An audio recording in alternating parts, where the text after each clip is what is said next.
ভালো জিনিসটা আল্লাহ রাস্তায় দান করতে হবে, ভালোটা। আমরা অনেকে যেটা করি, সবচেয়ে খারাপটা দান করি। ফর এক্সাম্পল, আমের বাগান আছে আপনার, তো আপনি ভাবলেন যে কিছু গরিবদেরকে দান করবেন। তো যেটা করে আমাদের দেশে সবচেয়ে পচা যেগুলো, ওইটার একটা বস্তা করে।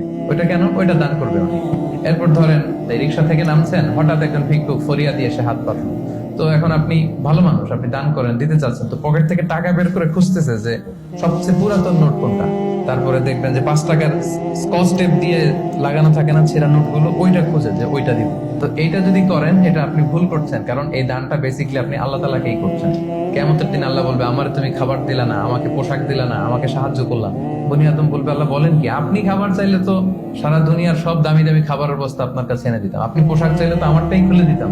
আল্লাহ বলতেন, ওই যে অসহায় পীড়িত দুস্থ সুবিধা বঞ্চিত মানুষগুলোকে খাওয়ালে আমাকে খাওয়ানো হতো, তাদেরকে পড়ালে আমাকে পড়ানো হতো। তো এই যে আপনি ছিঁড়ার নোটটা যে গরিবের হাতে দিলেন, আসলে ওইটা আল্লাহরে দিছেন, এটা কখনোই করবেন না। আল্লাহ তাআলা বলছেন, ওয়ালা তায়াম্মামুল খাবিসা মিনহু তুনফিকুন, খারাপটা আল্লাহরে দিও না, আল্লাহর রাস্তায় ভালোটা দিবেন। সবচেয়ে ভালোটা যদি আপনি আল্লাহর রাস্তায় দিতে না পারেন, তাহলে আপনি ইমানদারি হতে পারবেন।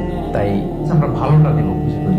আপনি আম বাগানের মালিক, আপনি সবচেয়ে টসটসে পাকা এক বস্তা আম আপনি কালেক্ট করবেন, যে এটা আপনি দান করবেন। ধরেন যে 10 টাকার কচকচে নোট নিয়ে আপনি সবসময় ঘুরলেন এবং এটা প্ল্যান করলেন যে যখন দিব এই চকচকে 5 টাকার নোটটা দিব, কারণ আল্লাহ বলেছেন সবচেয়ে ভালোটা আমার রাস্তায় দাও। তো এই অভ্যেসটাকে আমরা একটু করতে পারবো ইনশাআল্লাহ।